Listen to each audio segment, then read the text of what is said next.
Hello વિદ્યાર્થી મિત્રો, આજે આપણે જોવાનું છે પ્રમેય 9.5. હવે પ્રમેય 9.5માં તમને શું કહેવા માંગે છે કે વર્તુળ અથવા એકરૂપ વર્તુળ, બરાબર, એકરૂપ વર્તુળ છે ની સમાન જીવાઓ એટલે એકથી વધારે હશે, વર્તુળના કેન્દ્ર કે કેન્દ્રોથી સમાન અંતરે આવેલી હોય છે એવું આપણે સાબિત કરવાનું છે. પેલા વર્તુળ બનાવીએ આપણે. સમજો કે આ વર્તુળ છે, આ એનું કેન્દ્ર છે. હવે હું છે વર્તુળની સમાન જીવાઓ, બે જીવાઓ હું સમાન ધરું, બરાબર. આ એક જીવા ના બીજી જીવા, બરાબર. વર્તુળનું કેન્દ્ર હું આપી દઉં, આ જીવાનું નામ આપી દઉં એ, બી, સી ને ડી, બરાબર. હવે હું કીધું સમાન જીવો વર્તુળના કેન્દ્રથી સમાન અંતરે આવેલી, એટલે કે આ કેન્દ્ર વર્તુળ છે, આ બંને જીવા દોરી એ સમાન અંતરે હશે એવું આપણે સાબિત કરવાનું છે. સાબિત કરવું હોય તો પેલા હું જો એમ વિચાર કે આની ત્રિજ્યા થઈ એ થી ઓની, બરાબર, ને ઓ થી ડી ની પણ, બરાબર, ત્રિજ્યા છે બંનેની.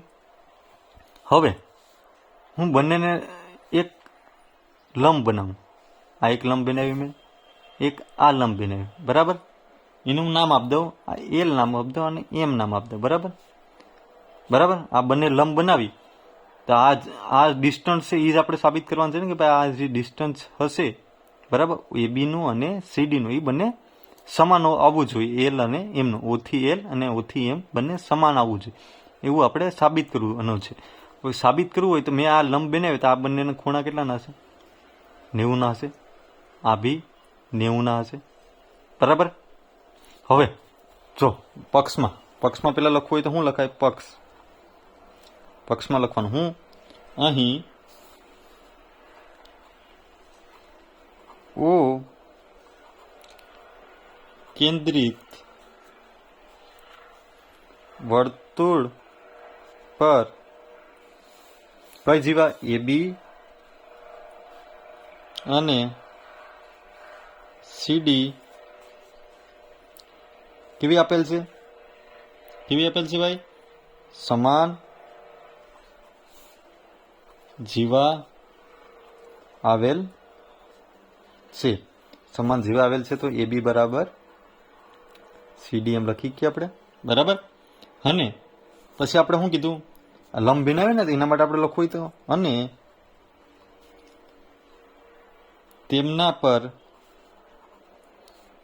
કયો લંબ આવ્યો? ઓ એલ અને ઓ એમ શું છે? લંબ છે, બરાબર. લખી નાખ્યું, ઓ એલ અને ઓ એમ લંબ છે. હવે સાધ્યમાં લખવાનું છે કે ભાઈ ડિસ્ટન્સ, બંને જીવાનું ડિસ્ટન્સ, આ ઓ થી એલ થઈ એનું ડિસ્ટન્સ છે ને કેન્દ્રથી, ઓ થી એમ એ બી ડિસ્ટન્સ છે ને, તો આપણે એમ લખીએ કે ભાઈ હું લખી કે ઓ એલ બરાબર ઓ એમ એવું આપણે સાબિત કરવાનું છે, બરાબર. સાબિત કરવું હોય તો પેલા શું લખવું પડે?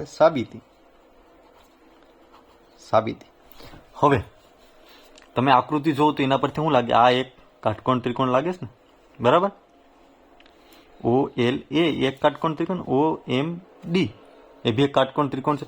હવે બંને કાટકોણ ત્રિકોણ સમાન તમે સાબિત કરી દો તો આ ડિસ્ટન્સ બી શું હશે? સમાન આવશે. હવે આપણે સાબિત કરવું હોય તો તમે પેલા આ જો, આ શું છે? ત્રિજ્યા છે. આ બી શું છે? ત્રિજ્યા છે. હવે તમને ખબર છે કે એ થી બી જીવા છે અને સી થી ડી જીવા, એ બંને જીવા તમને શું આપેલ છે?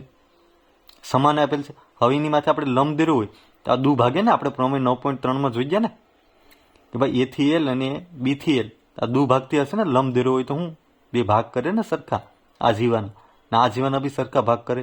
હવે આપણે લખવું હોય તો કેમ લખાય? જો કઈ થાય? ઓ થી એલ છે ઈ ને ઓ થી એમ છે, બરાબર. હવે બંને ભાગ કરે તો એ થી એલ છે. આ એક ભાગ કેની બરાબર હશે? ભાઈ? આ ભાગ બરાબર હશે ને, બી એલ બરાબર. રેડી? એવી રીતના આમાં લખવું હોય તો સી એમ બરાબર કોની બરાબર હશે? ડી એમ ની બરાબર હશે, બરાબર. આવું આપણે કેમ આપેલ છે? પ્રમેય 9.3 માં શું આપેલ છે? વર્તુળના કેન્દ્રમાંથી જીવા પર દોરેલ લંબ, બરાબર? એટલું લખ નાખો. હવે થઈ જાય. એની પછી આપણે જો પક્ષમાં શું આપેલ છે, AB બરાબર CDM આપેલ છે. શેમ આપેલ છે? પક્ષમાં. રેડી? હવે પક્ષ ઉપરથી A થી B આખું લખવું હોય તો આપણે આ નામ લખી કે ને, AB બરાબર 2AL લખી ને.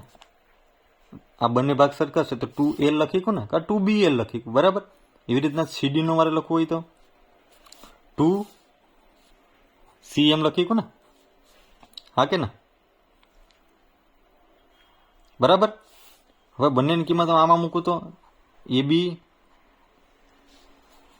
બરાબર CD હોય એમાં આ બંનેની AB ની કિંમત શું છે? 2AL બરાબર 2CM. આ 2 ઉડી જાય તો મેળવ્યું શું આપણે? AL બરાબર CM મેળવ્યું.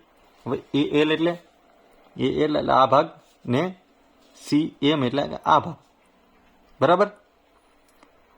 અને આ ભાગ ને આ ભાગ બંને શું છે? બધી સરખા છે, બંને જીવા સરખી છે ને આ બંને ભાગે સરખા થયા. હવે ત્રિકોણ કયો થાય છે? પેલા આપણે આ લઈએ, OLA અને OMD માટે વિચારતા લખવું હોય તો કેમ લખાય?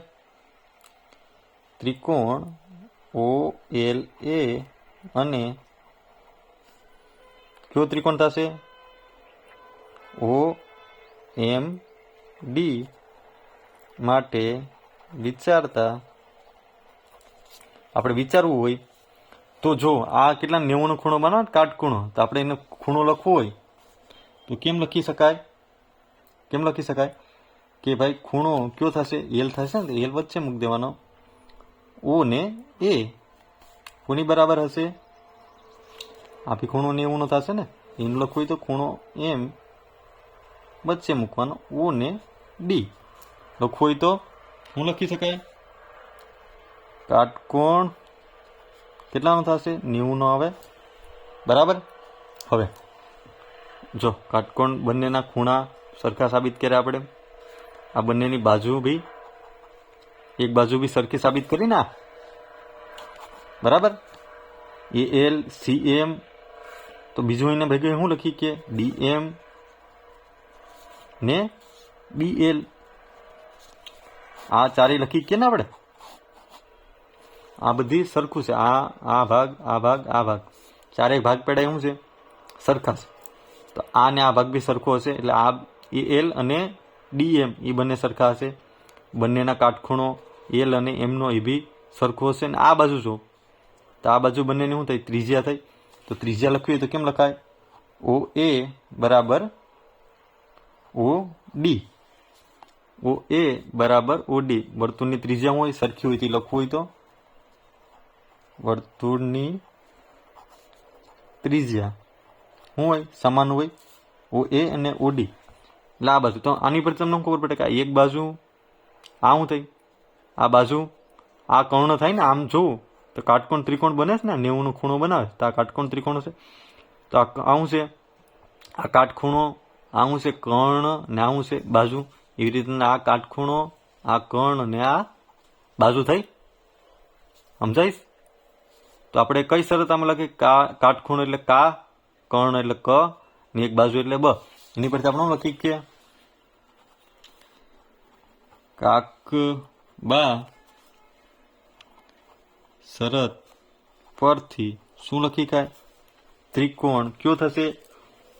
OLA બરાબર ખૂણો OMD બરાબર અને એકરૂપ હશે, બરાબર? એવું લખી કે આપણે. એની પરથી આપણે શું કહીએ કે ભાઈ કઈ બાકી રહી? OL ને OM એ બી શું હશે? સરખા હશે ને. આ બધું સરખું છે. આ કર્ણ, આ કાટખૂણો ને આ બાજુ. એ રીતના આ કર્ણ, આ કાટખૂણો ને આ બાજુ સરખી, તો આ બાજુ બી સરખી જ હશે ને. બંને સરખા હોય તો આ બાજુ બી બંનેની સરખી જ હશે ને, તો એની પરથી આપણે શું લખીએ કે ભાઈ ઓ એલ બરાબર ઓ એમ, જે આપણે સાબિત કરવાનું હતું એની પરથી આપણે શું લખીએ કે જે સાબિત થાય છે. બરાબર, સમજાણું? આવી રીતના પ્રમેય લખવાનો હતો. પ્રમેય લખવા પહેલા તમારે ક્યાંય નહીં કરવાનું, પહેલા આકૃતિ બનાવી નાખે, આકૃતિ પરથીનું વર્ણન કરી દેવાનું, પછી સાબિતી કેવી રીતના કરવી, ભાઈ આમાં કયો ખૂણો બને, ત્રિકોણ બને, એવી રીતના સાબિતી કરવાની. બરાબર, વિડીયો પસંદ આવ્યો હોય તો લાઇક એન્ડ સબસ્ક્રાઇબ કરતા ભૂલતા નહીં. Thank you.